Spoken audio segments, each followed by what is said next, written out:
joining the show with each other and doing this show live soon. I always stumble on fucking words whenever I'm like live. Yeah, don't worry about it. Hey, Jared, what is that shirt you're wearing? Oh, bastard.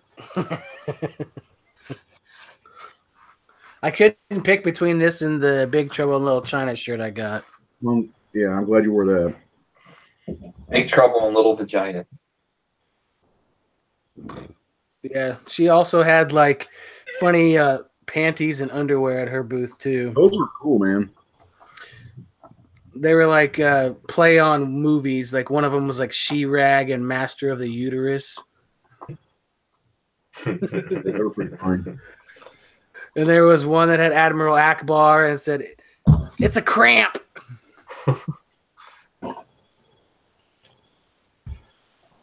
I need to get that shirt you're wearing.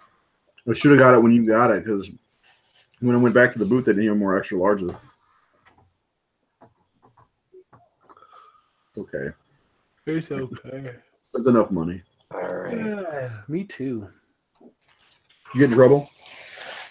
No, not really, because my wife wants to quit her job, so she's being really nice to me.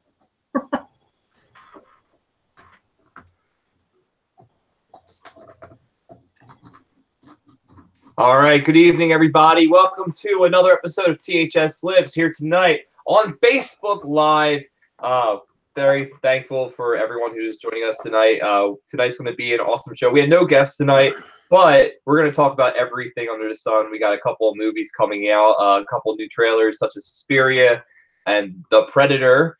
We also have a little review. We'll chat about Summer of '84. And, of course, the big topic of the night was we're going to reminisce about Horrorhound weekend over in Indianapolis, where our writers, Vice President and President, Jared Letourneau and Ray Merrick were at. So let me see if this is on. Yep, we are on. And so my name is Brian Enright. You can follow me on Facebook at Brian Enright, or you can follow me on Instagram and Twitter at The Horror Jew. Let's see if we get this right. Jared, good evening. Good evening. Yes? Yes. Good evening, Jared. Welcome all you boils and ghouls watching out there. You guys can follow me on Facebook at Jared Letourneau or on Twitter at zombie_survivor. Forgive me, I'm a little stuffed up. Had a little too much fun at the convention. Con crud. All right. Well, thank you very much, Jared, and we'll get through this cold together. And of course, last but not least, our president, Ray Merrick. Ray, good evening. Hello, everyone. It's Razor here, back from Indianapolis. You can follow me at Razor_33 on Twitter if you'd like. It's Razor33 on Instagram, where I don't post much, but there are pictures from the con on there. And since I've gotten almost 200 friend requests in the last week, don't friend request me. Back to you, Brad. All right. Well, thank you very much, guys. Before we start tonight's episode, I want to give a shout out to Scream Team Releasing. They have it's a new company run by Justin Seaman, who directed The Barn. I grabbed a couple of movies from them. I highly recommend these movies to you if you're a fan of indie horror. I got The Dark Military, directed by Lauren Lepre. He is a NJ native, and he just announced that there will be a sequel to that movie. So can't wait for that. And of course, if you were able to, you can still order it from the website. Actually, we have the very first volumes of Blood. This is a special collector's edition, dual side artwork. Definitely check it out. It's got a lot of special features, over 2 hours of bonus content. And it's all from Scream Team Releasing. And make sure you check out movies such as Dude Bro Massacre 3 and, of course, The Barn itself. I know they have a lot of other titles that you guys are familiar with. Yeah. Scream Team, we had the pleasure, Jared and I, talking to Zane and Justin at the convention. And they have a banner, which I don't think we can share what's on there, but only people who were at Horrorhound can see. Mm-hmm. But they have another, 4 or 5 movies left to come out this year, including a special one that's dear to our hearts. But yeah, I know Justin said something. So maybe sometime next week they will be announcing another one. But their lineup right now is already pretty stacked because you got the Barn, you got 2 Halloween movies, you got the Dark Military. So, I mean, everything's different, and you got and 2 anthologies. One's a Halloween-based one, The Volumes of Blood. You got. Can I just say something about the fucking Dude Bro Massacre? How ridiculous that movie is and amazing. Seriously. Like, I remember Jared looking over to me about 20 minutes in, wondering how long they can keep up what they were doing, and they were able to do it the whole movie. Great. But yeah, they're kicking ass at releasing some good, fun indie projects. The Sleeper is by far and away the best release they have. I love The Barn, but The Sleeper is by far the best. But at the end of the year, I'm going to do a top probably 5 list, maybe 10. I don't know if they're going to have 10 released at that time, but I'm going to rate all of their movies at the end of the year. Sweet. Yeah. So, and you better believe right now The Sleeper has to be impressed. That movie actually came in 2012. Really? Mm-hmm. So that's a must see, and for Jared, it's a must rewatch. Yeah, it looks like they're gonna have 9 altogether by the end of the year. Maybe I'll just rank them all. I did get the Dark Military also, Lauren. I cannot wait to dig into the special features on that. If Lauren's watching, I'm assuming he's watching. So. I guess you could make it an even 10 if we add the Dark Military into that, even though it's not an official Scream team releasing. Yeah, I mean, it sounds like you guys had a merry old time, and this was the first time. This is history, ladies and gentlemen. This is the first time that Jared and Ray have met in person. We've been running the Horror Syndicate for 3 years now, going on 4, right? No, almost 3 years. Almost 3. Oh, damn it! I want to add another year to it to make it sound colder. But we're almost on 3 years now, and this is the first time Jared and Ray met. And hopefully we can all get together soon. And of course, Morgan Jewell, another writer from the Horror Syndicate, was there as well. Is it Jewel or is it Sawan? I don't know. What do we call her anymore? I think that's her middle name is Jewel, and it's Morgan Jewell Sawan. I call her Morgan Jewell. Yeah, no, Jared pulled up in my driveway. What was it, about 6:30, 7 o'clock? Mm-hmm. And on Thursday, yeah. I went to shake his hand, and he's like, no, come in. And gave me this long 25-minute embrace. Oh, in the that's driveway. Adorable. Yeah. His kids got jealous, let's put it that way. That's adorable. You're giving us a sideways look like, what the going on here? So you drove, Jared? Yep. 5 hours down, 5 hours back. It was all highway driving though, so it was pretty good. Yeah, but the first day it was all thunderstorming like really bad, wasn't it? Yeah, for like the first almost 3 hours of the trip, it was raining off and on, so that kind of sucked. Well, I'm glad you guys made it. And then catching St. Louis rush hour traffic is no fun. Yeah, it's not that bad normally, but Thursday for some reason I didn't think about it, but Thursday is really bad. I think everybody's rushing to get home because their work week sucks, but Friday's particularly bad. Monday and Tuesday are too bad. Yeah, he got here. We went out and got some Qdoba for dinner, and then what did we do? I already forgot. Well, we watched Fulci. We watched Fulci. That's right. When in doubt, Fulci. Yeah. Well, him and I have been talking back and forth about this theory. You know how there's the trilogy, the Gates of Hell trilogy, which is City of the Living Dead, The Beyond, and House by the Cemetery. And Zombie's not included, but Zombie feels like it belongs in the series. Mm-hmm. So we were randomly talking after the show one night, and I said, what if it's actually like the reverse order almost? Like House by the Cemetery is actually the first movie because it's kind of the tamest, and there's only one zombie like Freudstein.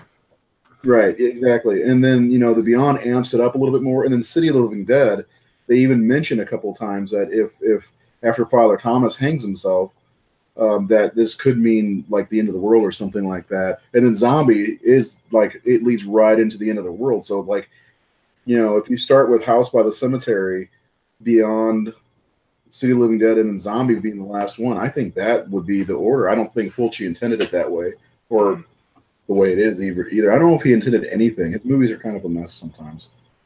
But it was nice getting to sit there and watch Fulci with somebody who appreciated it, where I watched it with my wife for the first time, and she just kept looking like probably every 15 minutes, what the fuck are we watching? What the fuck are we watching? So you guys got to see have seats held for you during the screening of Never Hike Alone, which was one of the popular movies that played Horrorhound, and of course, it's the most popular fan film about Friday the 13th. How was that? Best fan film for Friday the 13th. Yeah, for sure. Never Hike Alone. Oh boy, I hear my voice backing up. That's my fault. I'm trying to close this thing and I can't close it for some reason. That's okay. Yeah, it was kind of just a quick circumstance. Okay, I think I got it. Sorry. It was just good. Jared, we lost you. In touch with Vincent most of the day, and he was kind of just running around. We always kept missing him. Mm-hmm. And then, we did run into Drew. Yeah, we did run into Andrew, the guy that is the main character in Never Hike Alone. Saw him. And it was after Kane Hodder's documentary, right when the QA started, that we finally caught up with Vincent. He's like, hey, I got a couple seats next to us. Yeah, saved us seats. It was pretty cool. He was messaging me back and forth and asking, you guys find out where the screening room is? Because let me tell you, that was a fucking joke. Trying to find the screening room. And let me tell you, we're not the only ones to think that. So Horrorhound was on the third floor of the JW Marriott. Is that right, Jared? Uh-huh. So you go up 2 escalators to get to the third floor. Then there's a snake line to get in, which wasn't as bad as we got there before a huge rush to get our check-in and everything. Mm-hmm. But Saturday was even worse. When we got there Saturday, that line was ridiculous. Remember that? Whew. But glad we showed up Friday. Yeah. So when you go to the screening room, you go back down to the second level, go around a Starbucks, and you follow this hallway to another set of escalators and go down that, and then it's like around the corner. But Jared found there was an elevator that took us straight to it. Mm-hmm. But Horrorhound on their page said nothing about the elevator because probably it would be overflowing with people and people would be waiting by it, so they took this alternate route. It was cool, they showed the documentary, the Kane Hodder documentary, like Jared said, and then he did a Q&A. But right after the doc ended, I saw Vince come out. First of all, he's fucking 6'11". He's huge. So he noticed me. I didn't even recognize him at first, and he's like, "Ray, come on." He shakes my hand, and he's like, "I'll be right back. We got some seats next to Andrew in there." And so we went and sat down. He had the ghost hockey mask from the movie, and then we sat through the Kane Hodder Q&A, which was super emotional. Really? Very down to earth. Yeah, he had trouble getting words out. He was talking about burn victims and this camp that he goes to for burn victims and stuff, and some of the cases, like a baby who had his father poured boiling water on him when he was only a couple months old. What a jack off! But Kane got him so emotional, he started tearing up, and it's my respect level for Kane Hodder was already high, and it just went through the roof after watching him talk about that stuff. He's opening up, I watched the doc here. I have it, and it's powerful. I suggest it to hell and back. I suggest it to anyone. But yeah, so we watched Never Hike Alone, and I sat next to Jared, and I was sitting next to Vince. And let me tell you something. At the beginning, the first 30 minutes or so through the movie, Vince was moving around so much, it seemed like he was nervous because nobody was responding to anything that was going on. And really, the first half of the movie is Andrew running around the woods, and he stumbles on the camp and everything, and Vince's hand in it, you know, he's like doing this, and like you can see he's stressing. And then finally, when Jason starts showing up and all the action hits, like everybody's reacting and having a good time and laughing and stuff. It was funny. There was one kid that says, "Where's Jason?" You know, it's always a good thing when the audience isn't saying anything and they're just watching. Yeah, I think so too. It's never a bad thing. It just means that people are invested. Mm-hmm. You know, if you hear people like, you know, look, if you see people looking at each other and talking. That's one of the things that happened during I'm Dreaming of a White Doomsday was at NJ HorrorCon last year. You know, there was other movies that played, and you know, of course, the people had their crowd, and you know, and seeing a movie like My Uncle John is a Zombie, which is the John Russo movie, where it's kind of like a movie about the aftermath of Night of the Living Dead. And okay, but then I'm Dreaming of a White Doomsday was playing, and everyone was just silent. Everyone was just like watching and focused, and people were like tearing up and shit like that. And then people started clapping once the movie was over, and they were like, you know, really happy. And then Mike stood up and, you know, gave a little speech about it, and you know, right when like the theater lights were out, so it was pretty cool. He just like jumped right into action.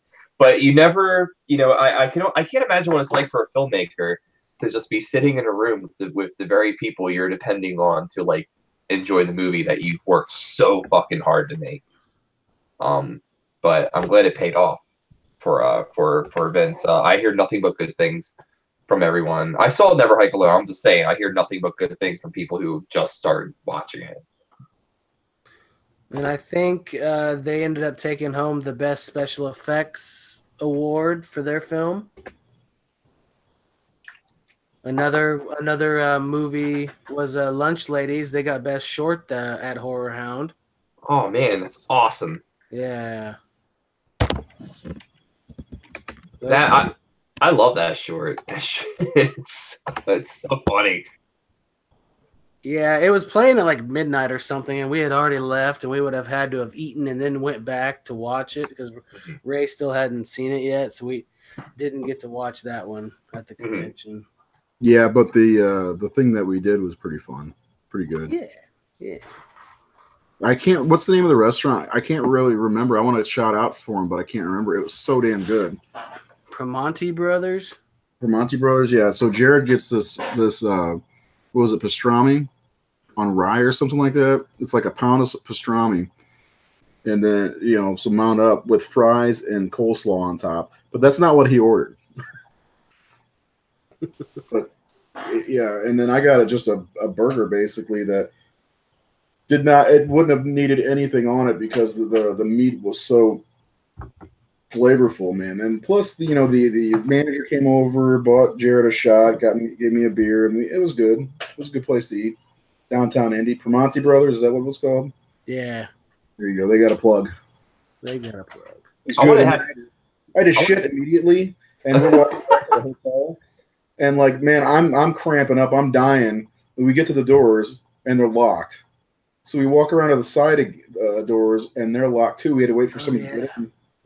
And then I go take a shit, and it's like this long. It's like a tiny little turd. I'm like, all that production for nothing? This is why this is why you're here, ladies and gentlemen, so you can hear about these things. Really important. Yes. Hey, it's important to hear about that. Up until about yesterday. Yeah, snake come out of my ass. Anyway, yeah, day one was a lot of fun. It was really busy though, because like we walk in there. I want to talk about how poorly planned I think Horrorhound is, but when you walk in, it's like a big open hallway, and they had all the actors lined up against the glass door or the glass windows overlooking a baseball stadium, and as soon as we walk in, I see, you know, some of the ones I wanted to meet, Lisa Wilcox, Amanda Wiss, you know, and boy, my face turned bright red, and I got so fucking nervous. I wanted to go over there, and they had nobody in their lines, but I was too nervous to do it. And finally, Morgan and Jared pushed me kind of to do it. And Amanda said she heard of the Horror Syndicate. So I thought that was cool. I don't know if it was true, but I told her that you did the review on one of her movies, Brian. Yeah? The Id. Yeah. She knew us? She said she did. She said she recognized me. And I said, I follow you on Instagram, and you've commented. She's commented on a couple of Nightmare on Elm Street things I posted before, especially with her in it. Like I posted a picture of me watching it, and it was a picture of Tina waking up, and she commented on it. So plus, the glass was broken by a milliner when he said, "I have a recognizable face." Oh, that's why she recognized me. Well, that's good though. That's awesome. That she would, recognize. Well, she signed my picture. I love the Horror Syndicate. That meant a lot to me. Even if it's just her being nice, that's still pretty cool. Oh, I know how she knows us. Okay, all right. So Tommy Hudson, the producer of Never Sleep Again. Didn't he direct the Id? The Id, the ID. Yeah, I did a review for that movie. Yeah, it's the Id. She calls it the Id. The Id. Yeah, I did a review for that movie. I remember getting the screener, so that's probably how she knows us. They didn't say anything. I gave them a nice review. I thoroughly enjoyed it. They didn't say anything. Yeah, I showed it to her on our website too, and I was like, "Oh yeah, Brian did the review for this." Yeah, so I don't know. Shout out. She said something about her new movie, and I was like, "Well, we need to get a screener for it. Then we'll watch it." I'm not, going to buy it because I've never seen. I'm not going to buy. Like Circus of the Dead is something everybody talks about, but I've never seen it, so it's hard for me to just jump in and buy a movie. Mm-hmm. Although the last two times I did that was Terrifier and Pool Party Massacre, which I love. Pool Party Massacre. Dude, that movie's awesome. Oh wait, I'm thinking Dude Bro Massacre. I have not seen Pool Party Massacre. Well, they're both awesome. They're different. Yeah. But yeah. So Friday I got all the autographs out of the way. Met Lisa Zane and Melinda Clark, who was, man. You know what? I don't care how old they are. I'd still go for them. Whew. And then, funny, Jared, I noticed on the picture of Lisa Zane and I can see Morgan taking your picture with Billy Zane. That's funny. Yeah, and then in the opposite, in Jared's picture, I can see the guy taking me and Lisa Zane's picture. So, because their tables were right next to each other. So, yeah, day one was busy. We went to see Justin Zane, and Drew Marvick from Pool Party. And they were busy, and Justin looked like he was half dead. Yeah. Like, what did he say, Jared? He hadn't slept in how many hours? He said he only slept 4 hours, like in the last 30. Yeah. Since like Thursday morning, he had only slept 4 hours or something. Crazy shit. Yeah, he's a busy man. And we talked to them. We were going to shoot a promo ad for the Horror Syndicate giveaway that we're going to do, but we didn't have time. So we're going to Frankenstein something together with me and Justin. Well, Brian's going to Frankenstein something together. But yeah, it was cool seeing those guys. Finally met Zane Hirschberger in person, and he is super fucking nice. Like one of the nicest people you ever meet. Mm-hmm. He's making a movie called Cryptids, and I believe he had a lot to do with the barn. I don't know exactly what, but I'm pretty I also think he works with Justin on Scream Team. But he nice worked on the barn, and I think he had one of the 1031 movies too. Yeah, I think you're right. He's a super nice guy, and then I met Drew, who I've been wanting to meet, and I asked him, I was like, "Can you sign I brought my copy of Pool Party with me. But can you sign this for me?" He says, "I'll do you one better. I'll give you a slip of the cast signing." I was like, "Oh, cool." So he starts flipping around. He's like, "Why don't I just give you this new disc?" I'm like, "Okay." So I got that, which was really cool. And did you end up buying that, Jared? Yes. Yeah. So Drew is really cool.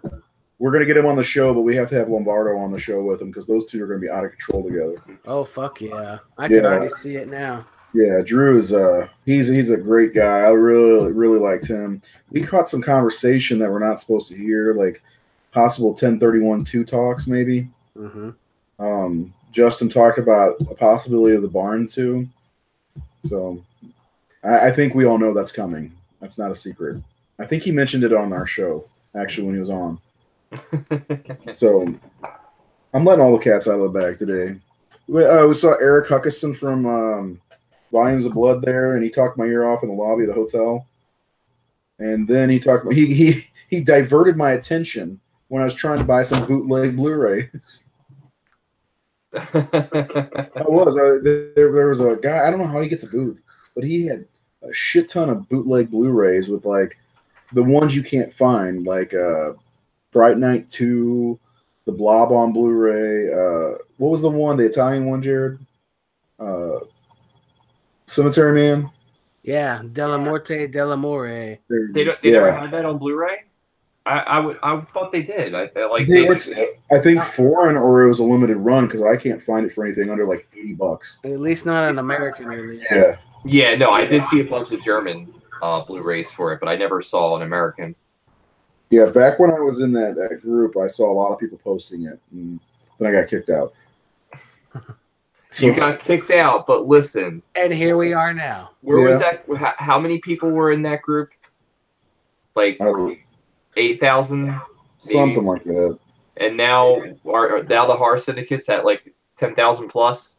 Yeah, and the guy that runs the thing told me that websites are dead. Well, you should see my numbers, buddy.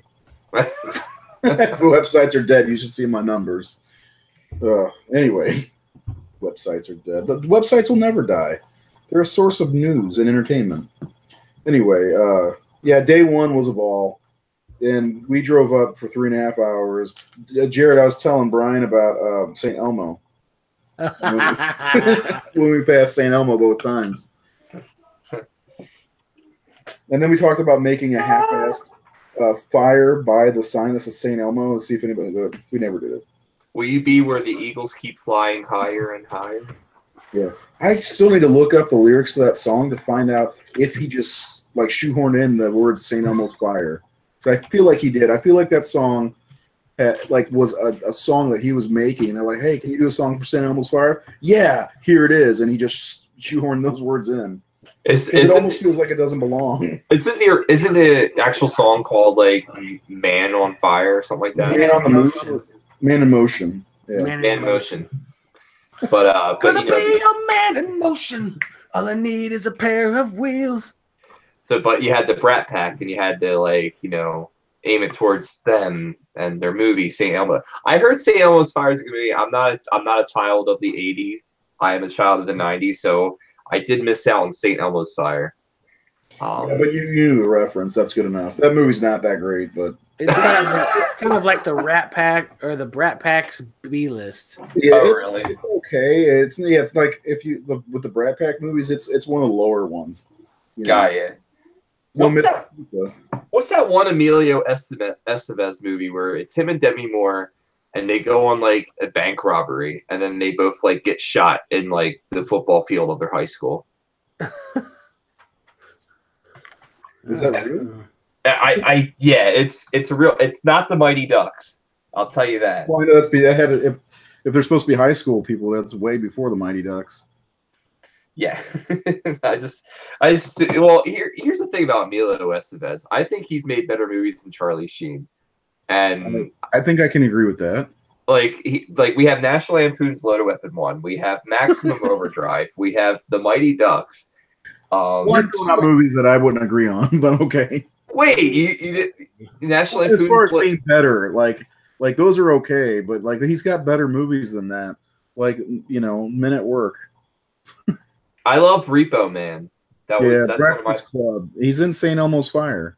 He is in St. Elmo's Fire. He is. So Emilio and Demi were in a movie called Wisdom. Yeah, Wisdom. I just saw that. Is that the movie? I don't know. I have no idea. Snake Out. Charlie Sheen's in it. Tom Skerritt's in it. What's his name? Emilio Estevez is also in Judgment Night. That was a fun movie. Judgment Night. Great soundtrack, metal and rap. What's the one movie with Emilio and Mick Jagger? That is Judgment Night, I think. No. It's what is it? Mick Jagger and Emilio Estevez. Facebook land. What movie? Free Jack. It's Free Jack. Free Jack. Jack. Yeah. That movie was crazy. I remember that like came out on like a DVD bonus disc when like DVD first came out. That came out with it was a double feature. It was Free Jack and it was Christ, what was the other fucking movie? I don't remember. But it was Free Jack. It wasn't Maximum Overdrive, was it? It wasn't Maximum Overdrive. You didn't even mention the Young Guns movies. The Young Guns movie. Shit, yeah, the Young Guns Part 1 and Part 2. They were good movies. I wonder if there was a way to figure out what that came with. Home video releases. Free Jack came out in 2002 on DVD, but it doesn't say what with. Anyway, so do you want to know any more about Horrorhound, or do you want to talk about Emilio Estevez's career? Dude, we can talk about whatever you guys want to talk about.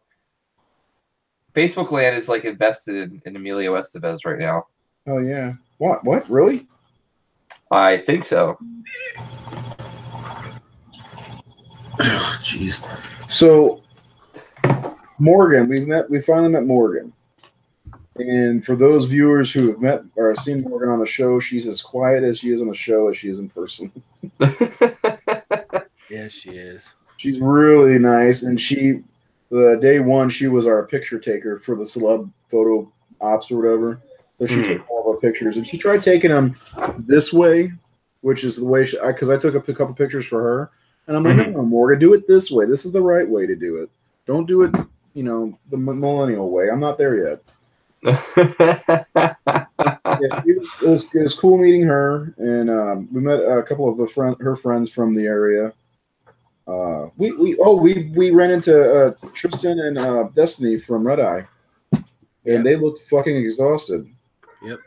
And I think weren't they in line to meet Robert Englund for like the whole time or something like that on day one, something along those lines, and then. I was like, where are you guys staying? They said, someplace outside of town. I was like, really? And you're parking here? They're like, no, we took an Uber. I was like, fuck, should have done that. Oh, yeah.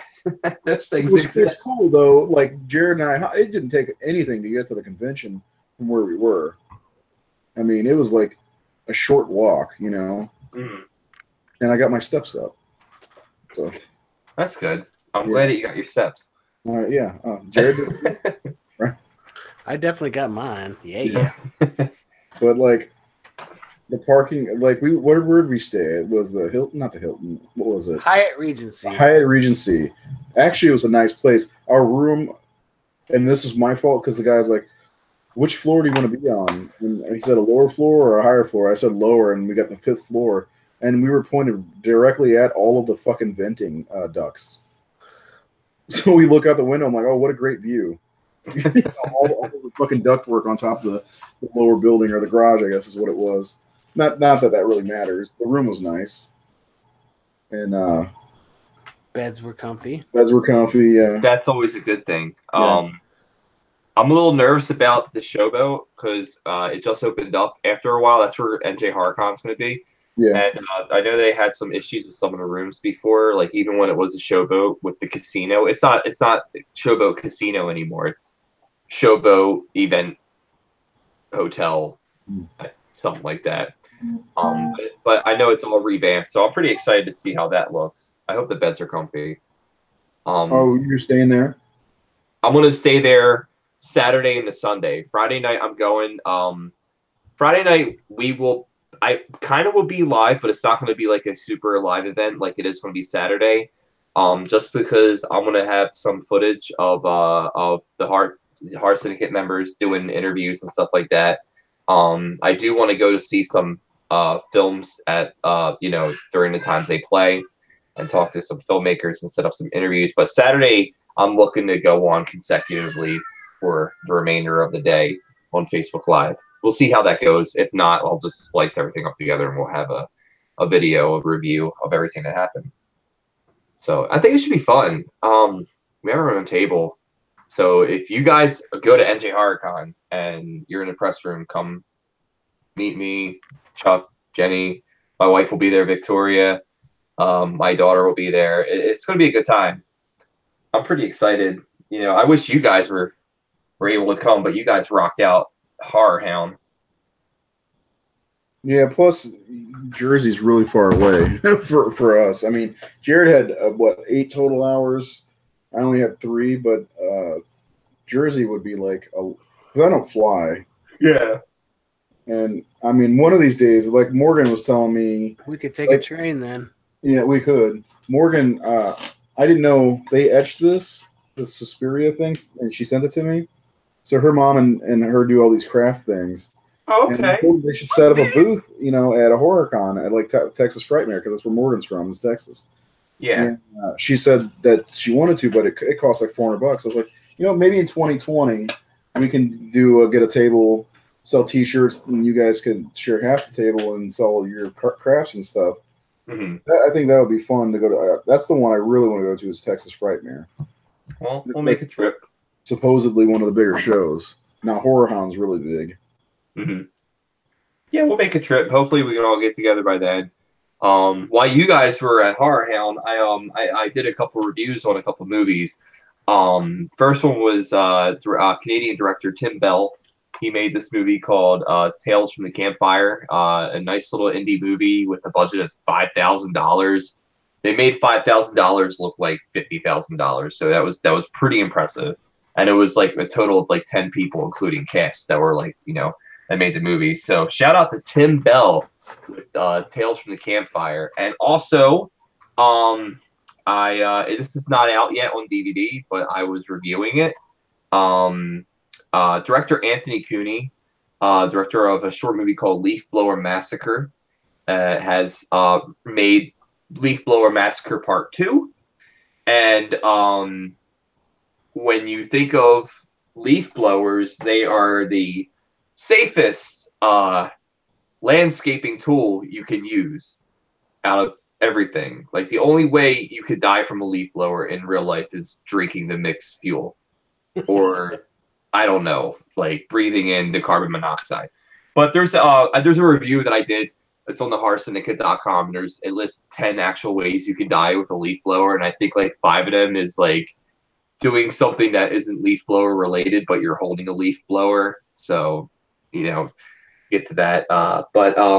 But yeah, one of the things that brought me to that, because we're talking about conventions, we're talking about film festivals. I'm not going to name the film festival it's submitted to, but Anthony Cooney had submitted Leaf Blower Massacre 2 to a film festival. And he got, of course, directors of films, they get rejection letters. He got a rejection letter from the guy who was running it, and the guy told him that it was a worthless piece of shit. It was all this other stuff, like pretty much telling Anthony to quit making movies and stop wasting people's time. And I've seen a lot of bad indie movies, and I know you guys have too.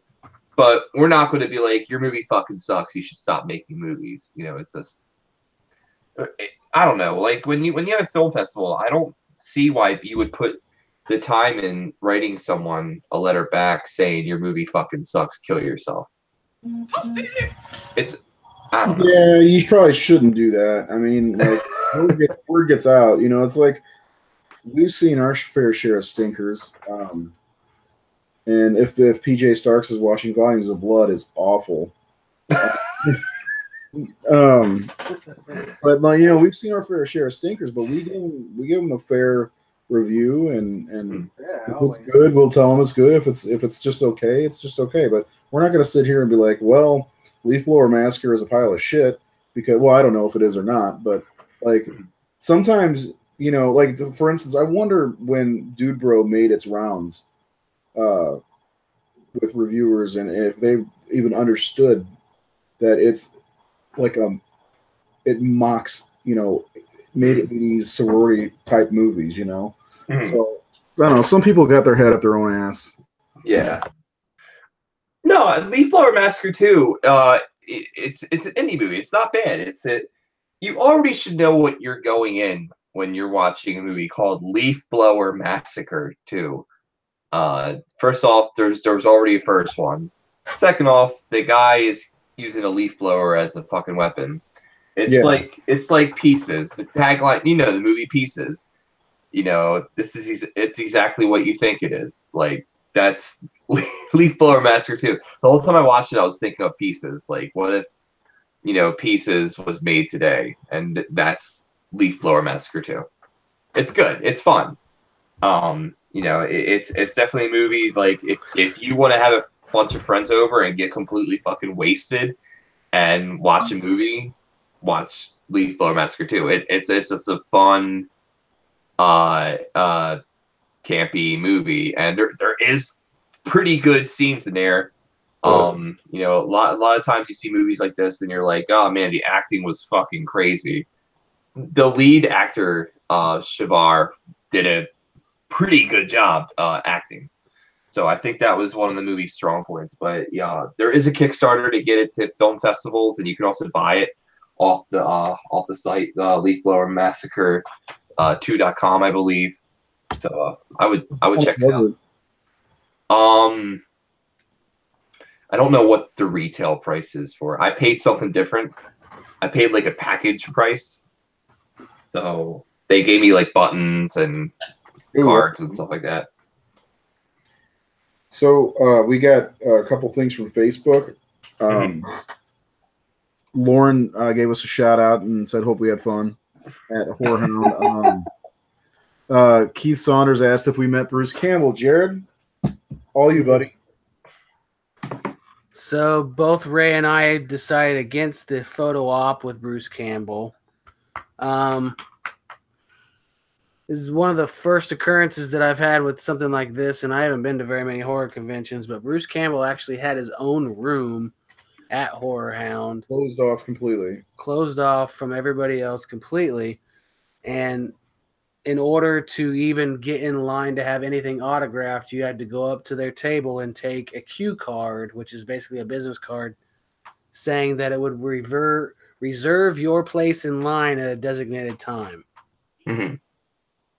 And I think mine was set at like 4 o'clock in the afternoon. Yeah. But then I started reading the card, and then it says that doesn't even guarantee an autograph if too many people get time reserved in line. Mm-hmm. Yeah. Yeah, so you're guaranteed to get in the line, but not guaranteed to meet Bruce. That's yeah. And then the line. I wanted to see Robert Englund. The line for him was stupid. And then that's outside the room, and he was in a big room with the kids from It, but the line wrapped around, all wiggly, and it just, for me, it's not worth going to a horror convention and standing in line. I got to meet the Elm Street girls I wanted to meet. Got to meet Melinda Clark. Jared walked right up to Billy Zane, who he was thirsting over. It was weird. And meet him. So, and I think I said it multiple times on Saturday. I'm so happy that we did that on Friday and got it out of the way, because Saturday we were free to do whatever, go see Never Hike Alone. I got to meet up a couple friends of mine, Corey Holiday from Vile Consumption, and grab a couple posters from him because I love his work. Mm-hmm. And we, like I said, we got to see Never Hike Alone. We got to take a break too. Like when we found out where the screening room was, we sat in a couch area on the second floor, and some guy was talking about, what was that movie? Something of the pooping, the crappening, or something like that. Jared, do you remember? You were eating your sandwich at the time, so you may not remember. But yeah, so we got to meet a couple of new people. Excuse me, and they were bitching about. A couple people were bitching about the new venue, and let me tell you, it's just as bad as the last one. The last one was nice because it was compact and it was very I don't know what the word is, but it was it felt like more personal, I guess. This one was big, and they had more guests, but they still had the same goddamn problems they had at the other conventions. So at Old Horrorhound, they had 3 rooms: a celebrity signing room, Mask Fest, and this is Indianapolis, of course, and then they had the vendor hall. Well, in the vendor hall, the biggest problem was the far side of the wall had celebrities lined up against the wall, and then vendors right there. And they had the same fucking problem here in this one. Justin, Dream Team, and Pool Party Massacre were set up across from them, and it was on Saturday especially, there was what do you call it, Jared? Penises the butts or some shit? Anyway, it was Jared's gone. Yeah, it was too crowded, it was too crowded for in that one aisle, because that's where the Scream Team was, and that's where all like Lori Petty and you know, some of the bigger celebrities. Shannon Doherty, I think, was down there, and I think Horrorhound should go back to the old way, but they never will. And what it is their Cincinnati show is a big show apparently. Mm-hmm. This is not. Indy has never been a big show compared, and now they're trying to do that and trying to get more people by having this bigger place. And the thing that pisses me off more than anything, why is it a fucking hotel when there's right by the hotel an actual convention center? Mm-hmm. Where I've been there before because they had Star Wars Celebration there. This convention center has a big ass vendor hall. It's huge. Okay, it's bigger than the one they had at Horrorhound this year, and there's so many separate rooms to have celebrities and screening rooms. I know this because I've been there. It's like, why don't you rent that out? Gen Con does it, which Gen Con is a big gaming, like, you know, board games and Dungeons and Dragons and all that stuff. It's a big gaming event, and they sell it out, and there's more people that go to Gen Con than Horrorhound. I found that out. It's like, why don't you do that? And then fucking Day of the Dead, a convention I like that's in Indy, rents out the West End, which is basically in the same locations. Like the JW Marriott's here, the West End's here, and where me and Jared stayed was here. It's like they rented out the West End for next year's show. It's like, why the fuck don't you put it in the convention center right behind you? It's bigger. It's a convention center. It holds more people, and it's not a fucking hotel where you're taken away from people's times. There were so many straights at Horrorhound staying at the same hotel, just kind of confused at what was going on. It was all the horror stuff and the costumes. It's like, put it at a fucking convention center. You know, it's big enough to do that. It's probably expensive. I'm pissed off at Horrorhound. I'm sure it's expensive, but shit, the money they made from this con and their other cons, they should be able to afford it.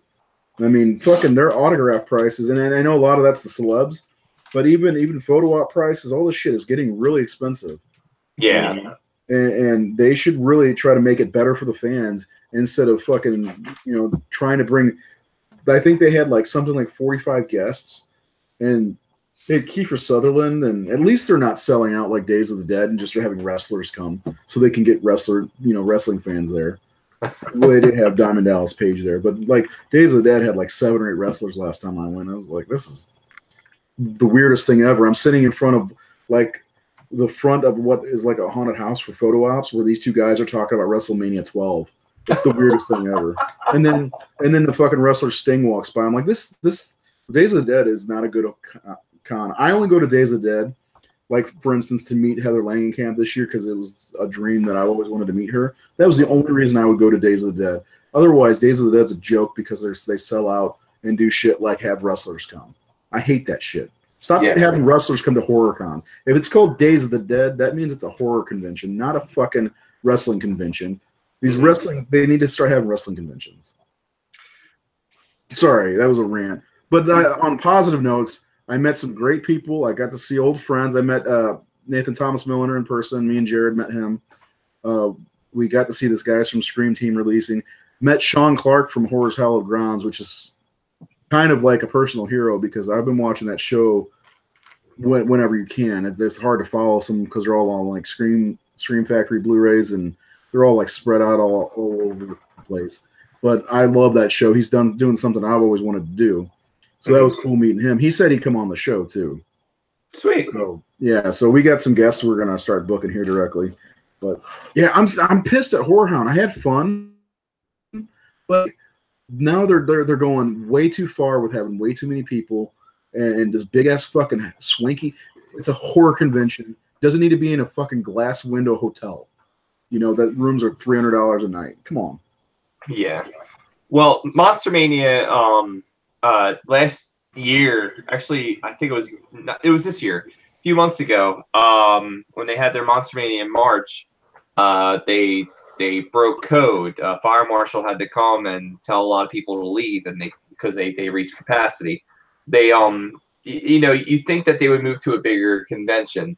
I'm not knocking on the Monster Mania guys. They put on a very successful show every time. But one of the major concerns was why don't you get a bigger venue? Mm-hmm. But they changed it up and they said you need to buy your tickets online. And if all the tickets were sold out, you couldn't go in and buy tickets, like at all, because it was a sold out show. They were at capacity. So that's how they fix that issue. But I think that, if you have the money and, you're notorious for throwing these huge conventions, you need to get bigger space, or at least like a comfortable space. Like, despite how much it's going to cost, you're going to have people going there and they're going to be spending a lot of money to be at this convention. It's like, don't send them to a porta potty to, like, meet celebrities and all that stuff. That was another thing. It was like almost impossible to find bathrooms. There was like one bathroom on the whole fucking floor, and it was like ridiculous to find. How many times did I say I have to pee and we had to track down a bathroom? It's like, I didn't like that. I hated the venue. The show was okay overall. Like I said, I met great people. I had fun with Jared. We had a good time, but the fucking venue sucked. I hated it. I really wish they would go back to the old one or go to an actual convention. So I wrote an article about it, and if you read the article, I bitch about that a little bit. But I'm not alone in bitching about that. There are other people who share the same feelings I do about the poor. I mean, it's a nice hotel. It's brand new. But it's, like I said, and then Saturday, and having a convention downtown is a terrible idea. Saturday at a fucking Colts game. And traffic trying to get out of the hotel after we left was ridiculous. We had to find an alternate way to get out of town. And it, like, the Colts Stadium is right almost on top of the hotel areas where we stayed. Like, they had Days of the Dead by the airport, which is like a couple miles before Indy, and then Horrorhound used to be on the other side of Indy. I think it was Indy North or something like that, or Indy West. And no, they put it right downtown. And that's the worst fucking planning ever. Especially planning. You should look at the goddamn NFL schedule before you, because that's up in a year in advance. It always, even the preseason schedule. You should look at that and say, oh, we shouldn't have Horrorhound this weekend. There's a fucking Colts game 2 blocks away. Come on. That was ridiculous. Like, me and Jared walk out. I'm thinking to myself, I hope we beat the Colts crowd. I walk out and I see Colts fucking jerseys all over the place. I'm like, nope, we didn't. Because fucking Horrorhound closed the same time the game ended. Like, come on, fucking promoters. I don't know the promoters at all, and I'd love to talk to them and share my I wish is there a way to reach out to them and say, hey guys, this sucked. Saturday sucked really bad. Look them up. Look them up on social media. Everyone's got. And then Sunday, from what I understand, so there's a minor league baseball stadium right by the hotel. Like, you can look into the stadium from the hotel, which is really nice. It's a nice stadium. But there's a game Sunday, too, and people were bitching about that. It's like, Horrorhound, get the fuck out of the middle of the city. Get out of the city. That's stupid. Or, plan accordingly to where there's not major sporting events happening. I'll tell you what, next time that Indianapolis has the Super Bowl, which I think is in 2 years, let's have Horrorhound then on Super Bowl weekend. Fucking plan better, Horrorhound. Come on. Anyway, I had fun, though. Sorry, I think Jared's asleep. I don't know how Jared felt about it, but like, I had fun. I did have fun while I was there, but like the poor planning of where to have the event, because they're trying to outdo everybody else, and you don't need to do that. You have a fan base that comes every fucking year. This is my 3rd or 4th year at Horrorhound, and this was probably my worst experience. Mm-hmm. It had nothing to do with you, Jared. Is he asleep? I think he's frozen in time. Or did he die?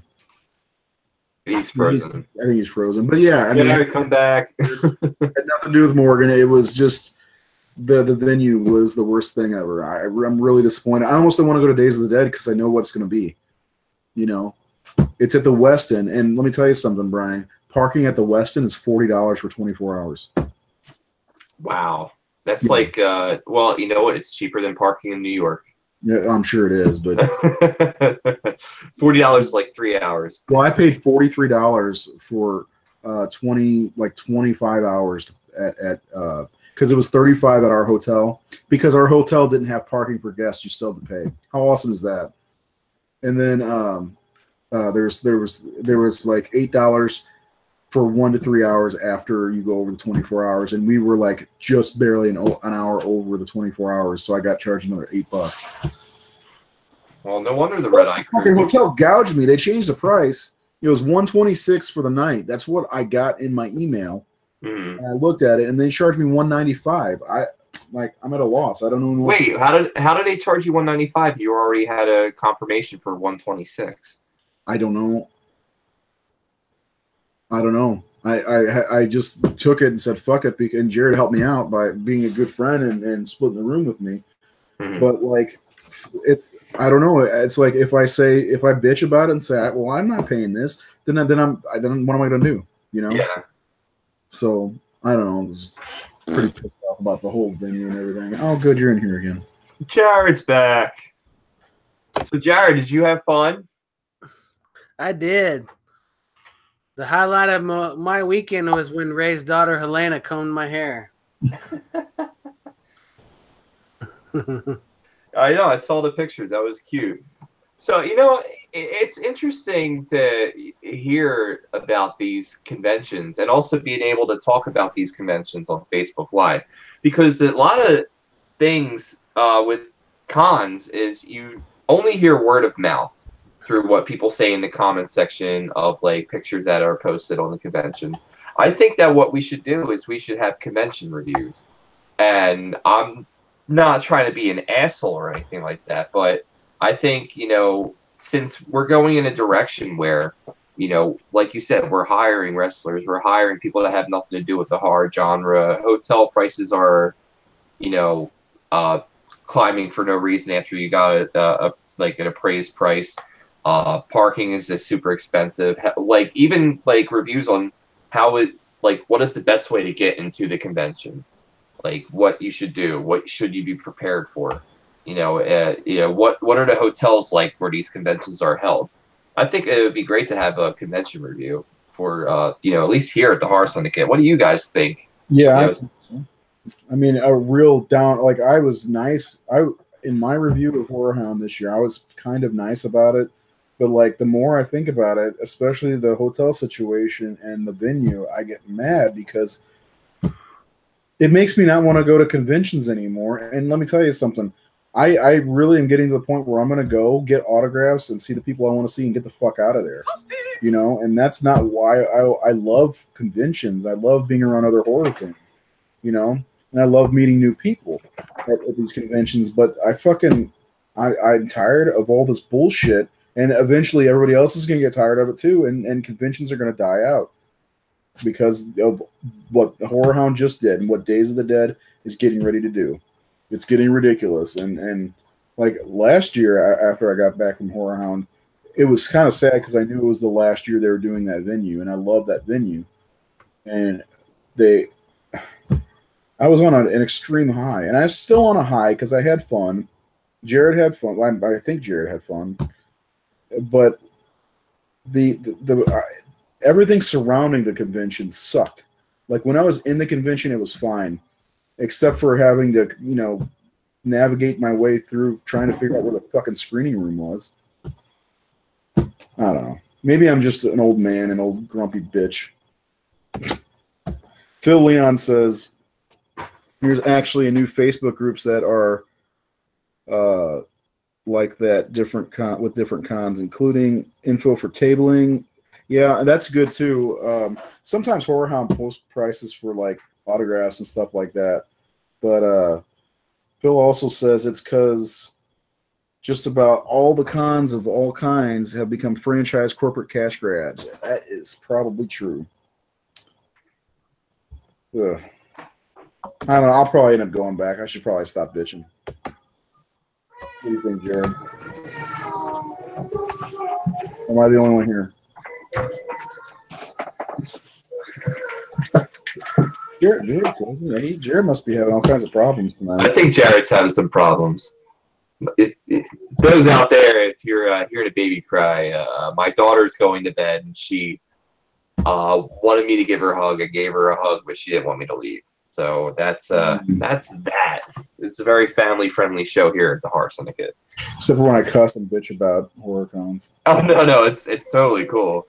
I've been talking to people who had booths and tables who don't do it anymore because of this, and they're losing valuable people. Another thing that I noticed is my friend from Bioconsumption, like, put in for a table.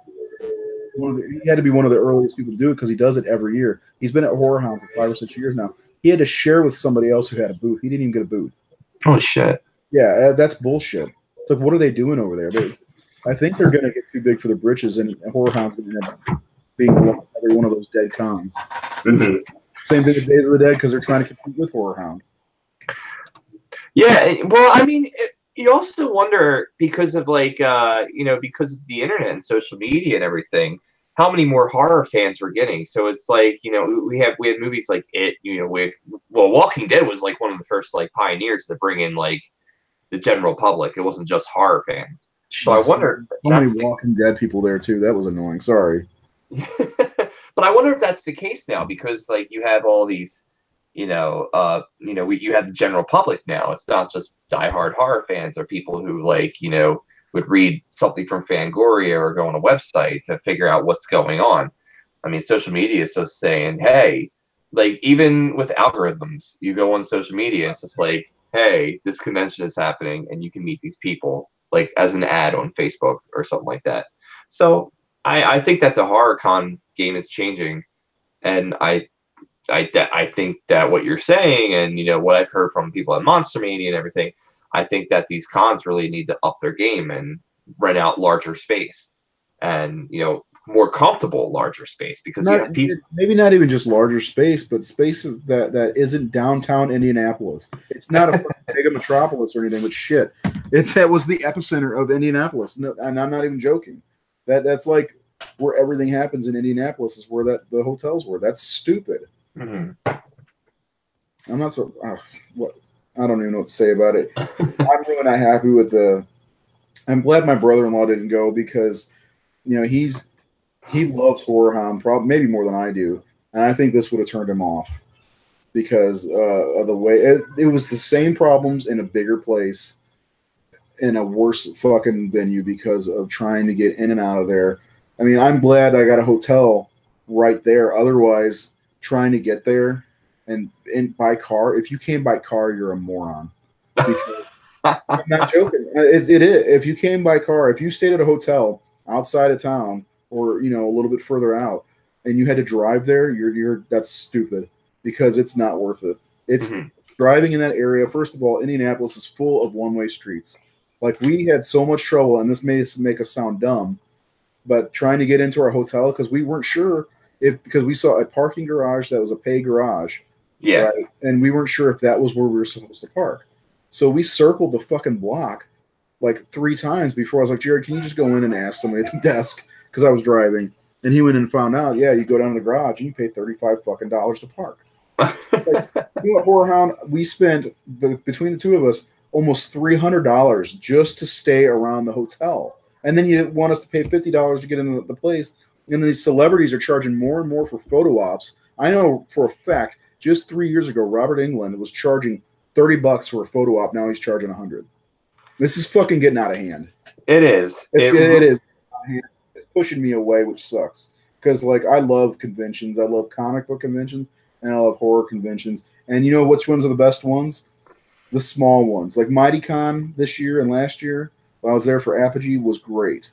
It was better than Wizard World. Wizard World can suck a fat dick because they've gotten so bad at just bringing in high-priced clientele, with high price. And the thing about them, I think that you have to pay somebody at Wizard World to get a ticket to go get the celebrity's autograph, which is stupid because that means they're probably taking some off the top.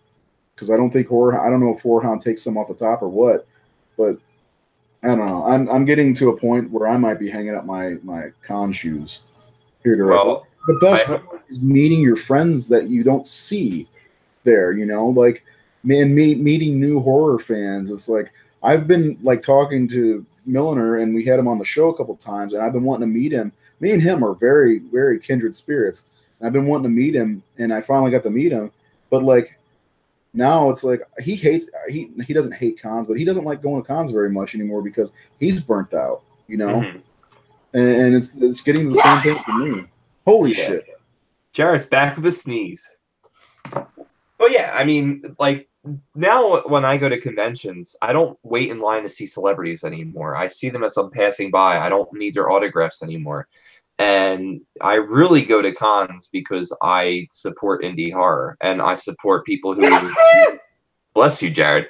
I support people who make like horror crafts, like there's places that show up at the Monster Mania and NJ HorrorCon every year that sell like apparels or like witchy stuff or DVDs. There's shirt vendors that you don't find anywhere else. Yeah, and they may not even be online. Exactly, and I do that because I want to see what they have. I want to go to the film festivals if they have the convention has a film festival. I want to go see those movies. Like I think just being there for the people who just like you and me and people like Justin Seaman, people like Milliner, people like Troy Escamilla, people like like everyone who is in this game, DeSanti Rivera, just going there and supporting them. That's the only reason why I really want to go to cons anymore. Because if you go see a celebrity, you better have a really good savings account with lots of money waiting. You better have a trust fund when you see celebrities anymore, because celebrities are not cheap like they used to be, and they weren't even cheap back then. Yeah, that's true. I almost forgot. I did meet Adam Marcus. He's going to come on the show. Jared and I met another podcast. Do you remember that, Jared? The was it Death Camp Society podcast or something like that? Death Curse. Death Curse. And they were cool. See, that's the whole point. Like, that's the whole thing I want to do more at conventions. And Jared was, we were taking cards for some of the Mask Fest people, that the actual artists, and talking about getting some of those guys on the show, because they're artists and they deserve, a little promotion here and there too. But like the biggest thing I think that I want to start doing now more than anything is networking at the conventions, which amazingly enough, I forgot my business cards.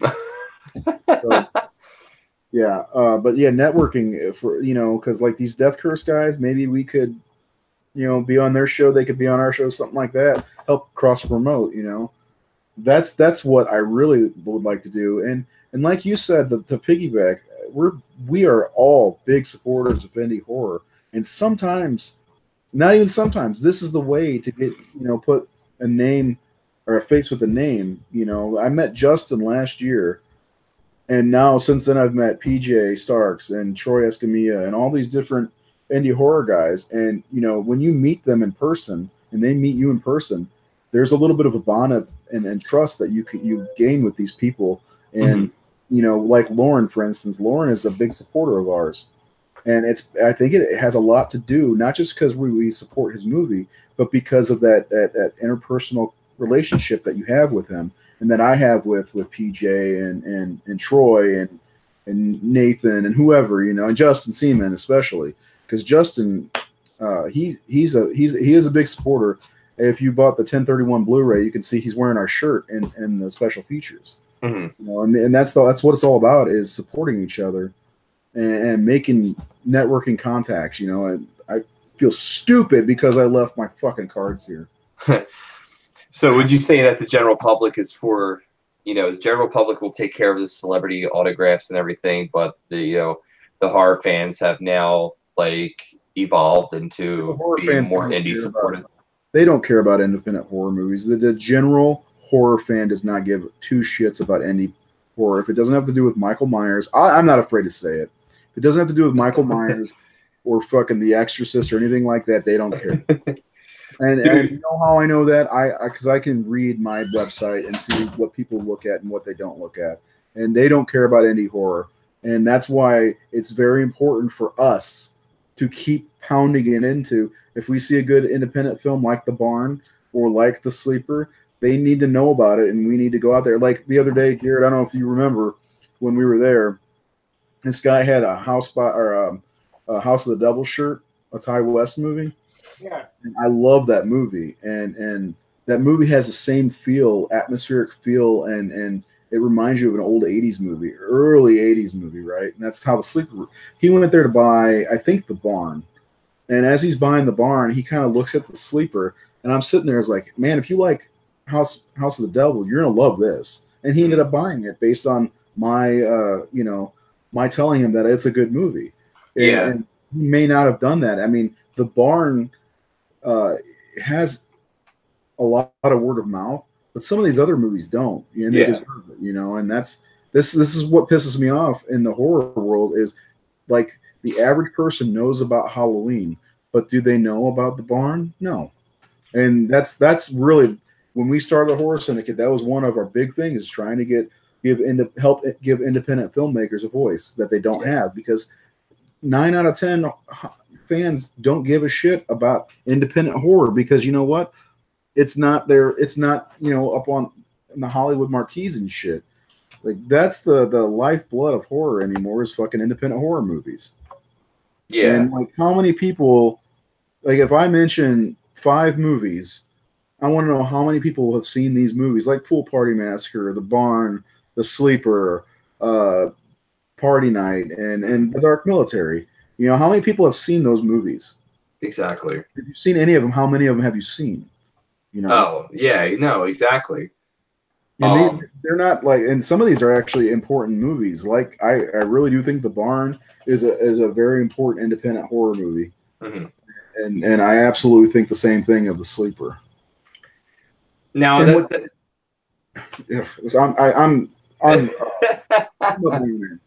that brings up something great, because we all got to see this movie over the weekend. I got to see it, and I sent you guys the link to go see it.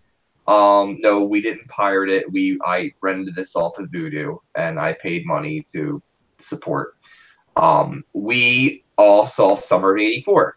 Now, when you watch Summer of '84, the first thing you think of is Stranger Things ripoff, which Jared mentioned in his review.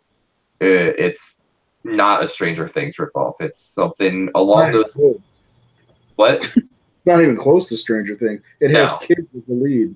That's what makes people think of Stranger Things, and it takes place in the 80s.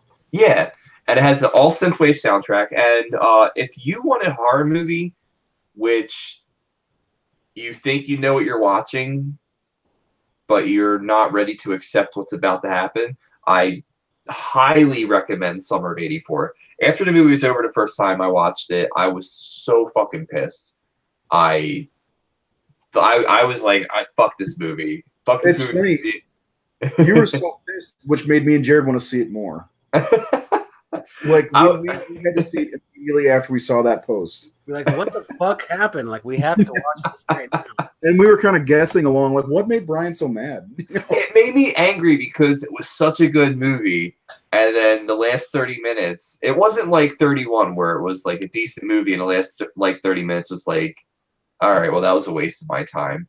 No, this movie was a really good movie, and then the last 30 minutes, it was just nothing but like you're on the edge of your seat.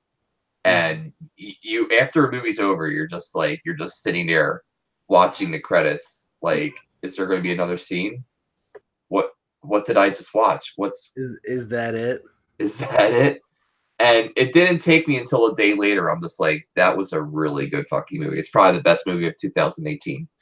I highly recommend it. Jared, what did you think of it? I'm gonna say all the same things you did. Like for those that are unaware of the directors of Summer of '84, they directed Turbo Kid a couple years ago, which was a really awesome, ultra violent film that the horror fans could get behind. Kind of a Mad Maxy video game vibe. But this one is, for the most part, pretty totally serious. And I think in my article I said something like they really did a good job of making small town America feel more uncertain during an uncertain time in the 80s, which was the time of Reagan and Bush.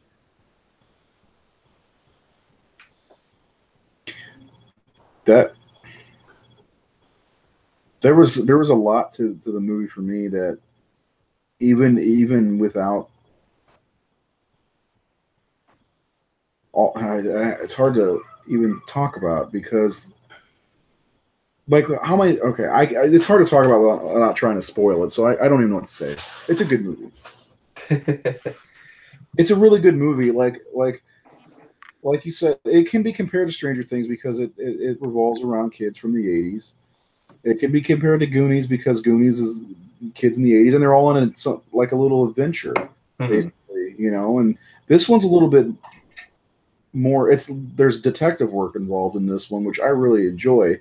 And they're using these old walkie-talkies and stuff. It's so full of nostalgia from like, I mean, they were older than me when I was in the 80s because it took place in 84. I was 4 years old, but shit, at the same time, I kind of could relate to these kids. But like, Jared kept saying uncertain times, and the whole movie made me feel uncertain about anything that was going on, like why they were doing what they were doing. And like, fuck, it's hard to not spoil anything. But like it's like, are they doing the right thing here? You know, like that's how I felt like while I was watching the movie. Is like, are they? I was also arguing with two girls on my fucking phone, but I was still paying attention to the movie. You know? No, I get what you're saying. It's definitely a movie where you may think you know what's going on, right? Because it plays out like it sounds like something like you know what's going on, and you feel like you've seen this movie like so many times during the 80s. And then you get to that last 30 minutes and you just don't fucking know. It's not even the last 30 minutes. It might be the last 10 minutes. Yeah. You don't know what's going on. And you're just there. Like the movie, like the directors like get you invested in the story where you make yourself vulnerable because it's following a basic chemistry on delivering a movie that like you feel like you've seen so many times during the 80s until that last 30 30 minutes of the movie, and you're just like it drops you off and it says good luck. Yeah, I mean it left, like, I think we all had different reactions to the ending of the movie. Because I was super pleased with what happened. Not obviously not pleased, but yeah, not pleased, but like in the direction the story went, because I absolutely did not expect that to happen. You know what I'm saying? Like, so I was pleased with what happened, but not like, you know, I'm not going to explain. It's a fucking fictional character or fictional characters. It's a fictional movie, so it's not like I could feel bad about what happens. But like, I didn't expect what happened, and I was pleased that it went to where I didn't expect. You know what I'm saying? So. And then Brian was angry about it. Jared, how did you feel after seeing it? Like, are you on the same page with me, or were you like? I'm kind of in between both of you guys because I can see both point of views. Because I think that was all three of the directors' idea and intention was to get some kind of fucking reaction out of you at the very end, good or bad. Because you know there's certain horror fans that have been like, fuck yeah! And then other horror fans that don't have a fucking word to say. Yeah. Like, it was that kind of moment in a movie that, honestly, all of us try to strive to see because, you know, you want that moment in a movie that will spark conversation. And I think this film actually has that moment that can actually continue sparking conversation. You know, the way the movie was played out, the characters are all likable. Every single one of them, even the supposed bad guy. You know, yeah. I mean, it's like, that's the thing. I mean, they played this perfectly to where a psychopath can be anyone, and anybody, and they can hide in the crowd. And you know, that's the same message American Psycho has too. But like, you know, it's just amazing. Like, I don't know, like, amazing performances through the full fucking cast. Yeah. I think. I mean, the casting director and I mean the movie, it makes, and there's another movie, like, even though it had a definitive ending, I felt like I could have probably, if it was a VHS tape, rewind it and watch it again. Mhm. I could have probably watched it again right after watching it. You know, it was like I was invested. That's the thing, invested in the characters. You know, all of them. You know, Yeah. all the main characters, not just the kids. All of the main characters. You know, there's a point in the movie where they're following one of the people in a car, and one of the kids, the biggest kid's driving the car, and they get pulled over by the cop, and it feels like a show that should be a series. Yeah. You know, because you want to be around these characters more. And that's how I felt when I saw Stand By Me. It's like I want to see more of these characters, you know? Yeah. But, you know, the beauty of it is that we're not going to get a sequel. There's no It doesn't talks need about a one. sequel. Yeah, it doesn't need a sequel. It doesn't need one. If I see one, it'd be called The Summer of '85. Yeah. But no, it Summer of doesn't. Woody. Although they could do, if they ever wanted to make a sequel, which hopefully these guys don't, because they're the same guys behind Turbo Kid, right? Yeah, they're making a sequel to that, though. Oh, fuck. Never mind. My point's blown. I was going to say that this movie could be an anthology type sequel where it's a similar type story, similar type thing going on. Nothing supernatural about it, which I loved. You know, Yeah. even the Goonies dealt with a little bit of supernatural. Yeah. You know, and obviously Monster Squad.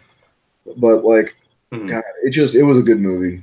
It's still, I can't wait. Is it released on? When's it coming out on Blu-ray? It's only available on Vudu, iTunes, all your video on demand streaming services. I don't know when it's coming to DVD because right now it's still showing in select theaters, and it's available by for. Christmas, I would say. What's up? I said probably by Christmas, I would say.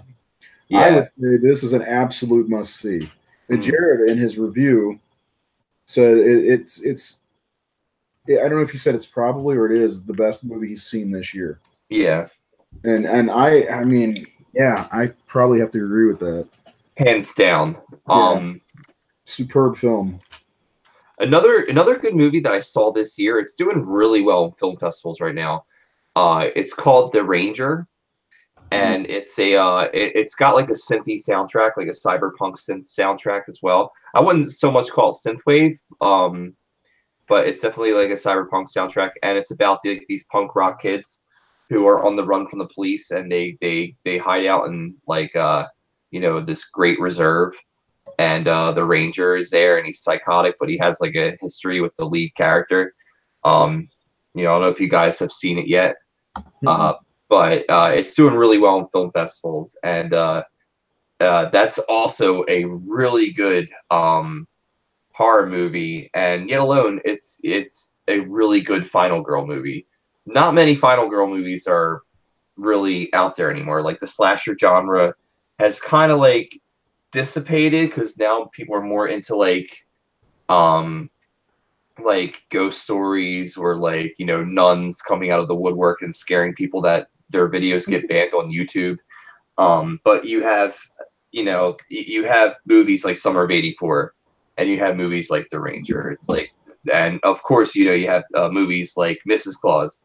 And they're bringing the slasher genre back, so it's really exciting to see like that '80s themed slasher come back. So I think the slasher genre is getting ready to circle back around like 100%. So I'm almost certain. We've talked about the Friday the 13th. It's time to bring that back, but I think overall, with movies like The Terrifier, the slasher genre is circling back around. And it's going to hit in a big way because everything circles back around. Everything comes back around. Every kind of everything. And I mean, I like a lot of horror movies, but I'm ready for new slasher movies and new slasher characters, not just Freddy and Jason and whoever else. But yeah, with Michael Myers, with with Halloween coming back, we've talked about that. I guarantee we're going to see the rebirth of other horror icons, plus a lot more. I mean, I hope they make a Sleeper 2. I don't think he will because that guy burnt that guy out like completely. I don't think he's making movies at all anymore at all. But yeah, and Troy Escamilla is down there in what is he in Oklahoma, Texas, something like that, and he's just cranking out new movies every year, and that's great. They're slashers, I love slashers though. And you got the Red Eye team doing, or the Deranged Minds team doing a fun slasher. I didn't have fun because it grossed me out, but I think that might be part of the thing they wanted to do. So they're succeeding. You know, Yeah. anyway, let's make a slasher, guys. Yeah. Yeah, I mean, definitely. And you know what? It's cool because like now you have like I know Jared is a huge fan of synthwave. I'm a huge fan of synthwave. I'm getting there.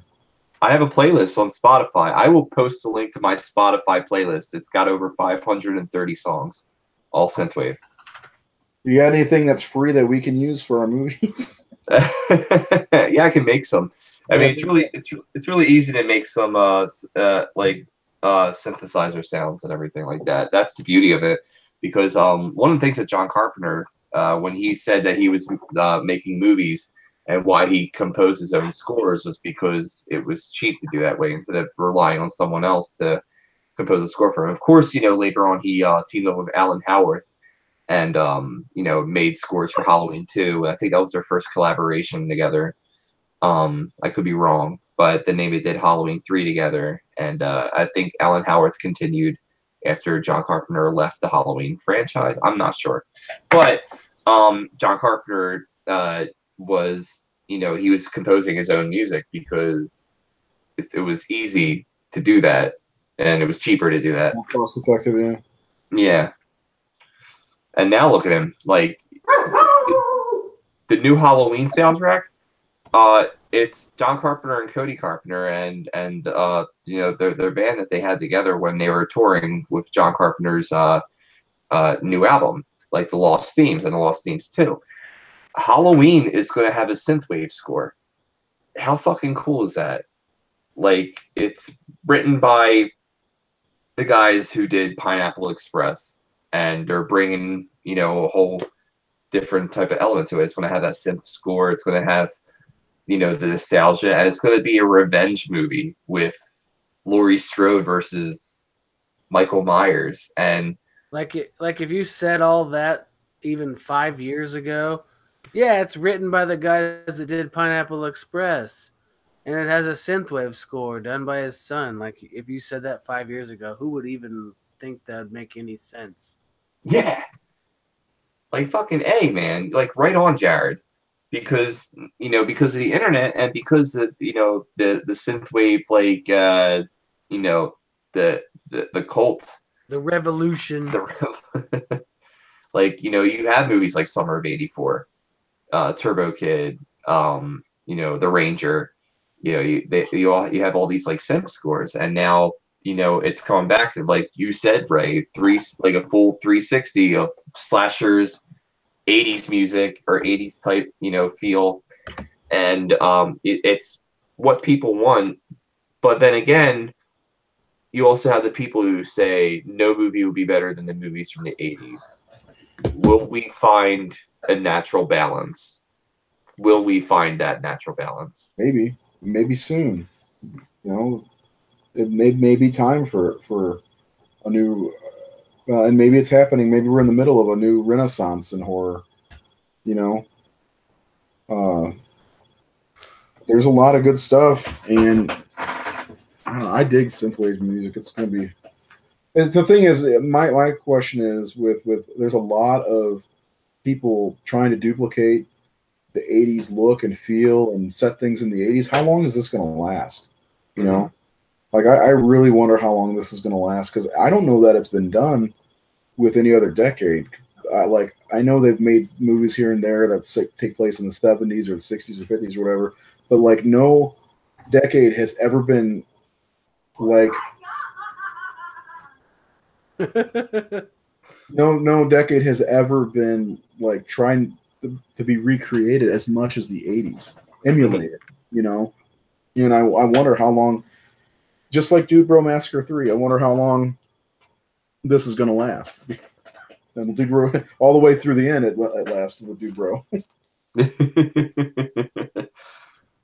Highly recommend your movie. Just saying. Get the fuck out of here, Samantha. Yes. Fuck out of here, Samantha. Oh my god. That movie is dope. Oh man, it was good. It was out of control, but I don't know. This got to kind of a deep place conversation wise tonight. Yeah. No, it's been pretty good talk. I mean, I guess the people in Facebook land have been really listening. Haven't got a whole lot of like comments. No, I mean we've gotten some things like Ron Buchanan said Hellfest is coming soon. Phil Leon, I use Sony Acid Pro and a Yamaha sampler sequencer and a chord keyboard to play some pretty cool and got some pretty cool results. Maybe he could score one of our movies. Maybe. I fucking love Korg. Korg Pro makes bono. like Korg. I've always been really passionate about Korgs. And I think that's because of the keytar, but I don't know. Don't quote me on that. I haven't seen any Yamaha keytars, but I know Korg makes some really fucking stellar keytars. You don't see much of those nowadays, unless you're Damocles. Shout out to Damocles. Jared, your review has gotten some views since we've been on the air for Summer of '84. As it should. Yeah, it's yeah. So to recap, Horrorhound is ran by a bunch of idiots, and Summer of '84 is a top-notch good movie. And it's not just a good horror movie; it's just a plain old good movie. So it is a horror movie, though. Mm-hmm. Did you guys happen to see the new the Predator trailer today? Yeah, I did. And the cool thing about it is, I was with a couple of my friends from high school today. We were having lunch, and I was checking it out on the phone, and they're like, "Oh, what are you looking at?" I was like, "Oh, new Predator trailer," and both of them like super stoked that it's coming out, not realizing what it actually means something for the horror community. You know, like Yeah, Predator's awesome, man. It's such a good. I was like, it's a horror movie, right? Like, no, it's an action movie. I was like, yeah, well, look again. It took me a while to realize that too. I think you did an article. Is it a horror article on Predator, Brian? Didn't you? I think so. I Something don't like remember. That. But comparing it to a slasher movie, which is pretty much what it is, just takes place in the jungle instead of a house or a lake or whatever. Yeah, it's Predator and Terminator. I think they're both, in a way, they're a Don't go too crazy. Well, the first Terminator is more like a slasher movie. The second one's like a blockbuster action movie. Oh, yeah. But yeah, no, I mean, the Predator looks good. I'm glad that Fred Dekker and Shane Black teamed up together to make another movie. I think the last collaboration they had was Monster Squad. But they first collaborated that long ago. Yeah, Fred Dekker's last movie he directed was RoboCop 3. RoboCop 3, and then he directed a segment for Tales from the Crypt, and then he just kind of dropped off the face of the earth. Shane Black, on the other hand, has been making Academy Award-winning movies, Academy Award-winning screenplays. What's up? That all take place during Christmas. Yeah. I think Shane Black did Iron Man 3. Yep. Mm-hmm. And he did The Other Guys with Ryan Gosling and Russell Crowe. Mm-hmm. He did. I think he wrote the script for Lethal Weapon. Did he write the script for Die Hard? I don't remember. I don't know about Die Hard, but Lethal Weapon says for sure. Yeah, Lethal Weapon's a fucking awesome movie. And he did Kiss Kiss Bang Bang. That's a good one too. Lethal Weapon. What's up? Tom Atkins is in Lethal Weapon. Yes, he is. He's Hunt Sinkers or something like that, isn't he? Mm-hmm. I'm looking up Shane Black's movie filmography. Yeah, he's super A-list now, and he was in the first Predator. He was what was his name? Billy Hawkins. Hawkins. Let's see. Shane Black wrote Lethal Weapon, Monster Squad, Lethal Weapon 2, The Last Boy Scout, Last Action Hero, which I love that movie. Oh my god, that movie's awesome. Yeah, The Long Kiss Goodnight, Kiss Kiss Bang Bang, Iron Man 3, Edge, which I have no idea what that is. The Nice Guys, The Predator, and he's got The Destroyer and Doc Savage coming up, which that's the Marvel movie or DC movie. The Long Kiss Goodnight is probably my favorite, like female action movies. I think that was Rennie Harlan, wasn't it? Which one? Long Kiss Goodnight. I think that was directed by Rennie Harlan. I'm not sure. I'll look. I don't remember. Definitely one of Gina Davis's best movies, though. Yeah. Oh yeah. That I only saw. Well, yeah, it was Rennie Harlan, Okay. the fucking Swede. He's Finnish. Dream Masters, Rennie Yeah, Harlan. I watched. Yeah, I was gonna say I watched Never Sleep Again, and he was like, I think Robert Shea was getting sick of me saying, "Well, the Finnish guy's here again," because Hey apparently man. he was like a really abrasive about getting a gig with them, and Sarah Risher felt sorry for him because he started to smell bad and was always wearing the same clothes. Rennie Harlan was actually married to Gina Davis. Really?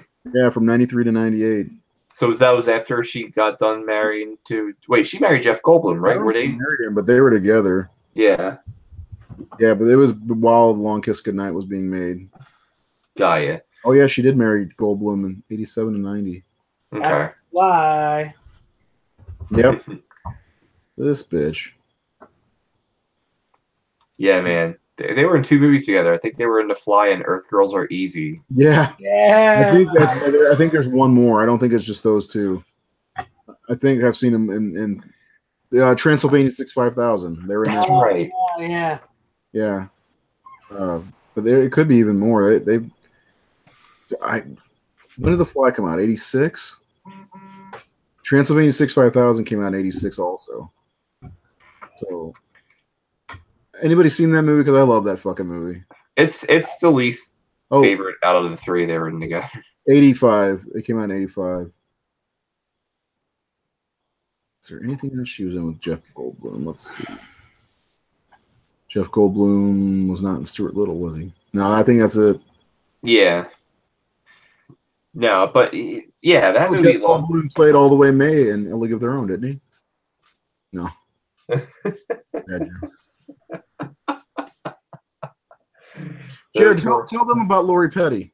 There you go. Jared's frozen. Is he frozen? Yeah. He went up to meet Lori Petty and he put his hand out to shake her hand, and she like looked at his hand and kind of stuck her hand out and looked for a second and then did a fist bump. And apparently she was wearing like a bathrobe and big sunglasses and shit. She seemed like a weird lady. It happens. I mean, she's probably still waiting the sequel to do Tank Girl. Who knows at this point? So Jared's gone again. Jared's gone again. But yeah, I mean, there's a lot of cool stuff coming out. I know the new Suspiria movie looks pretty fucking awesome. Yeah. Everything I see for that, I get more and more excited. Not as excited as you, apparently, but I'm pretty. Excited. You know what it is? It's like someone remaking a movie that not many people knew about, but like, or not. Let me rephrase that. It's like remaking a movie that people know about, but it doesn't have the fan base as it should have because it was kind of like I think it's Dario's best movie. At least it's his most famous movie. It's absolutely his most famous movie. I think it was better, but that's my personal. I think Jared would say Deep Red is probably better. If I could speak for Jared. Yeah, I love Deep Red. I love Tenebra. That's probably like my second favorite. I still need to watch that and Phenomena. I need to still watch those two because I got the Synapse Blu-ray of Phenomena and it looks like it's going to be a fun movie. Jared, your favorite Argento? My favorite Argento. What do you think is the best Argento? That's the question. Off the top of my head, I'm gonna go with Opera. Ooh, I'm sure Jared really meant to say Dracula 2000. I'm kidding. Yeah, Argento. No, I said you would go out and say Deep Red, but oh man, I don't think I know Jared all anymore. I've watched Opera really recently, and that movie is really sticking out in my head. Yeah, that's another one I sit down and watch. I'm building my Argento collection, so I need to get on watching that and Phenomena and Tenebra. Tenebra, what's up, Tenebra? Tenebra's cool. It's just a really like the theme song is really like disco, and there's like this long like this long steady cam shot of like these two girls like kind of like getting ready for bed, and they of course they get murdered, but and then of course Tenebra has the infamous arm decapitation scene where the girl gets her arm cut off and just spews blood everywhere like a fountain. And you see that like in every GIF out there. Oh, I gotta watch that. I don't know. The thing with the new Suspiria, I'm hoping for, and I mean, it may have to do with how well it does to do the entire Three Mothers story, you know, and to explore the other two as well, the Mother of Tears and the Mother of Unmute. What? Nothing. Oh, anyway, yeah, to do all three Mother stories. You know, he got to do Suspiria and Inferno within a couple of years, but Mother of Tears didn't come out until fucking 2007, which is 27 years after Inferno, and 30 years after Suspiria, which he did get to cast his daughter. Sometimes it's icky because he, casts her in scenes that are nude, but he's probably just like, I'm her dad. I've seen everything. Man, but still, it creeps me out. I saw Dracula, which isn't terrible, but I just remember like, okay, come on. That's both of you guys busting in here. No, get out of here. But I don't think I could ever film my daughter. They're Italian though, so yeah, they see each other nude all the time, I guess. Apparently, they actually, they wear those suits of that picture that I sent you guys. I can't remember, but there was something else I wanted to bring up. Like, there's, as far as Hollywood horror films go, there's some good stuff coming out, especially with Suspiria and Halloween. Or not, I don't know if it's good, but it looks good. Excited about The Nun. Yeah, I don't even know how that's going to be. I mean, if I want to see a fucking scary nun, I'll just rewind that scene in Exorcist 3 back and forth all the time. Is that you know what the scene I'm talking about? Yeah, Shudder has not changed the cover art for Exorcist 3. To what? Because they have the original movie, the theatrical Exorcist 3 that came out, right? Well, they have the art cover for Scream Factory's Legion.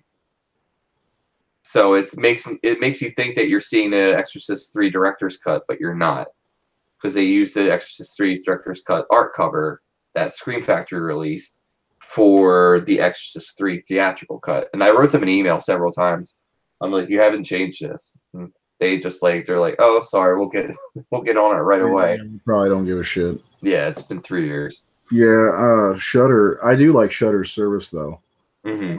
It's funny. We were talking to Sean Clark from Horror's Hallowed Grounds, and he mentioned that something about getting on Shudder and doing it like a series of those for Shudder. I'm like, that'd be amazing. I actually, maybe I shouldn't have said that. That's okay. But no, Shudder's a really good service. If you're a fan of horror movies and you don't have a lot of money to spend on streaming services, get a Roku and get Shudder. Shudder app is only $4 a month. Oh, you can use it on Roku. Maybe I should get a Roku. I mean, I have the smart TV, but I can't access it through my smart TV, which really sucks. Yeah, you need a Roku. It's on Roku. Well, no, I can do it on my Xbox 360, but that's on my video game TV. Got to play video games, don't I? Yeah. Right. Xbox One, not Xbox 360. Jesus. But yeah, no, the Roku is great. I know there's like a lot of Massacre 3 is on Shudder also. Sorry. Oh, what is Dubro Massacre 3? Dubro, yeah. That's awesome. I caught it on Amazon Prime when it was on Amazon Prime for a little bit. Jeez, that movie's out of control. It is, man. Jared, you're quiet. Jared's ready for the premiere of Terrifier on Netflix tonight. I think Jared's pissed off because his fucking connection's been cutting out all night. Yeah. And just a bit irritated. Yeah, you look at. I didn't reset my router. I probably need to do that. Yeah, I need to watch Terrifier again. I've been really getting into watching films with the commentary lately, and it's eye-opening. Especially I started watching The Thing with Carpenter and Kurt Russell, which was fun. Especially when they showed Wilford Brimley for the first time. and Kurt Russell was laughing about him for some reason. Diabetes. And then the one thing that John Carpenter talks about setting up shots for Halloween. And the funny thing though is listening to him and Jamie Lee Curtis go back and forth. And John Carpenter has been known as a hard guy, like a hard person, and people in certain circles call him a dick, you know. But she talks to him and puts him in his place so easily, it's hilarious. And somebody said they were annoyed by that audio commentary, but I fucking loved it. I relished every second of it. And when it was over, I was kind of sad. So there's on my, I think it's the 25th anniversary DVD. There's a audio commentary for Halloween with Deborah Hill. I want to watch that one because she was kind of an amazing person. So yeah, no, Deborah Hill was Jamie Lee Curtis's like icon. Yeah, like she said they were best friends too in the audio commentary for Halloween, which is pretty awesome. You know, you meet somebody on a film. It's crazy. It's like you don't think about like getting a job and meeting somebody and becoming really good friends with them. You know. Mm. I mean, how many movies has Carpenter, Hill, and Curtis done together? They have Halloween, Halloween 2, The Fog. The Fog. Yeah, I think it's only like 3 or 4. It's because Jamie Lee, she mentioned it. She said after Halloween 2, she did some movie in Germany, I want to say, and then came back and started getting Hollywood roles and that weren't horror, and she never looked back. Because I don't know that she was in another horror movie until Halloween H2O. I could be wrong, but well, no, you're wrong. The horror movie that she was in was with that movie with John Travolta, and they're in a dance studio. Kidding. Was it a horror movie? Is it horror? No. What's the name of that movie? Jared, you know the name of that movie. I don't know, but she's got some mad camel toe in that movie. I know that for sure. Who? Travolta? Yeah, him too.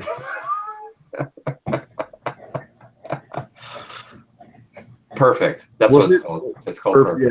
Yeah. Yeah. But yeah, she was in like Trading Places. Yeah, I don't think she was in another horror movie until I'm looking. Well, she was. Who did she date?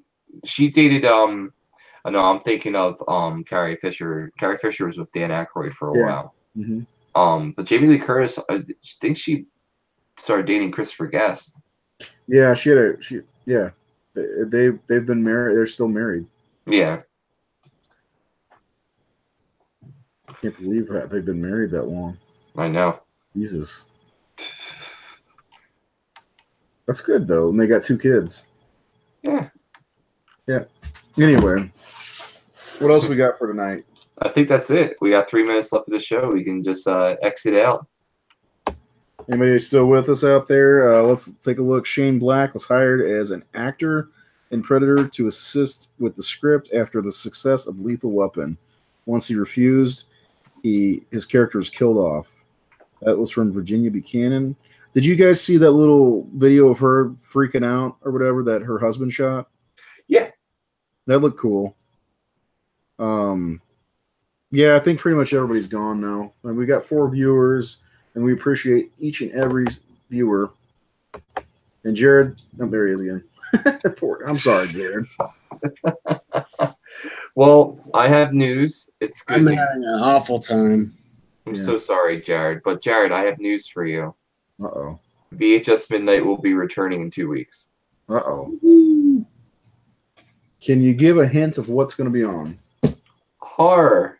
Oh, good. It's funny because Brian and I both wore, not even knowing, not planning, VHS shirts today. Woo! VHS Midnight. So it's returning the week before New Jersey HorrorCon, right? I think 2 weeks before HorrorCon. 2 weeks before, okay.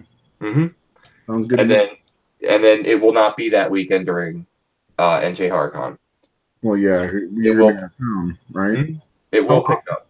How far is that from you? Like 35, 40 minutes. That's not too bad. Mm-mm. Nope. Right. All right. Well, my name is Brian Enright. You can follow me here on Facebook. Let me get my name up there real quick. Follow me here on Facebook or our Instagram at the Brian and Ray, or the Horror Jew, and you can follow me on Twitter as well at the Horror Jew. I want to thank you for joining us. Jared, where can we find you, brother? You guys can follow me on Facebook at Jared Laterno, or on the Twitterverse at zombie_survivor. Back to you. All right, thank you very much, Jared. And last but not least, our president, Ray. Where can we follow you, brother? If you'd like, follow me on Twitter at Razor_33. But you can also follow me on Instagram. I think it's just Razor33. And then you can, if you want to get on Facebook, I've seriously gotten like 200 plus Facebook friend requests in the last week or so. If you feel like friend requesting me, that's fine.